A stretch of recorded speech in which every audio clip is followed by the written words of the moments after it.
तीनों लोकों में कुल 8 पृथ्वियां हैं। कितनी भूमियां हैं? 8, जिनमें से 7 भूमियां तो 7 नरकों के पास है। नाम सुना ना आपने?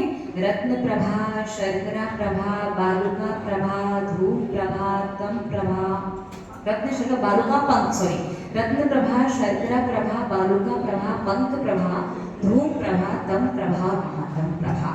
7 भूमियां तो 7 नरकों के पास है और 8वीं भूमि सिद्ध सेना पर, सिद्धों के पास है ईशत प्राग भार। ठीक है, 7 भूमि 7 नरकों के पास है। 8वीं भूमि यद्यपि सिद्धों को आवश्यकता नहीं है, फिर भी सिद्ध सेना के पास, सिद्धों के पास है। देवों को भूमि की आवश्यकता नहीं है, क्योंकि देवों के विमान तो आकाश में अधर रहते हैं। अब बचा कौन? मनुष्य। तिर्यंश तो अविवेकी है, ना समझ है, ना बोध है, उनका चल जाएगा जैसा भी जितना भी होगा। लेकिन मनुष्य विवेकी है, मनुष्य का नहीं चलेगा। मनुष्य बच्चा, जो धरती, जो पृथ्वी, जो भूमि आपको ये कंकड़ पत्थर धूल मिट्टी की दिखाई देती है, ये सिर्फ आधार नहीं है। इस आधार को जिस पर आप रुके हैं, जिस पर रहते हैं, जिस पर मकान बनाया है, जिस पर दुकान बनाया है, जिस पर चलते हैं, जिस पर निवास करते हैं, इस आधार को आधेय किसने दिया है? सहारा किसने दिया है? नरक की प्रथम पृथ्वी ने। बात समझ में नहीं आई? जैसे आपको सेकंड फ्लोर या टॉप फ्लोर, सबसे ऊपर की मंजिल बनानी है, तो भले ही वो ऊपर की मंजिल है, तो उसे सहारा क्या देती है? आइट साइड की दीवार।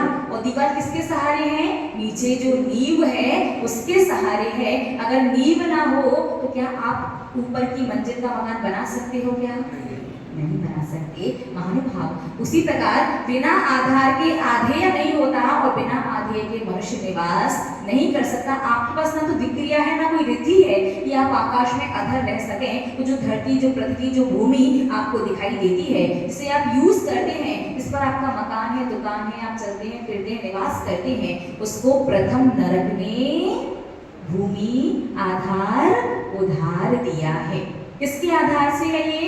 प्रथम नरक की भूमि के आधार से है। तो नरक ने इसे उधार दिया है आपको, ये स्थान, इसका आधार आपको उधार दिया है, जिसका किराया है प्रतिदिन जिन मंदिर जाना।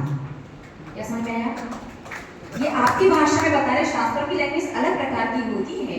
आपकी भाषा में आसानी से समझाने के लिए कि प्रथम नरक ने आधेय उधार दिया है, जिसका किराया है प्रतिदिन जिन मंदिर जाना। जिस प्रकार आप होटल में या रेस्टोरेंट में खाना खाएं और खाना खाने के बाद बिल ना चुकाएं, तो होटल का मालिक क्या करेगा? आपसे वहां पर काम करवाएगा। रेस्टोरेंट का मालिक काम करवाएगा ना, साफ सफाई करवाएगा, बर्तन वगैरह बचवाएगा, करवाएगा या नहीं करवाएगा?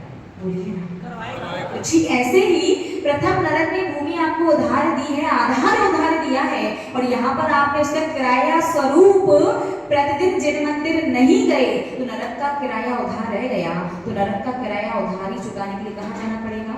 काम करने के लिए। तो टेंशन मत, ज्यादा टेंशन वाली बात नहीं है। अगर एक दिन का भी किराया उधार रहा तो बस आपको 10,000 वर्षों के लिए कम से कम, ज्यादा से ज्यादा हो सकता है।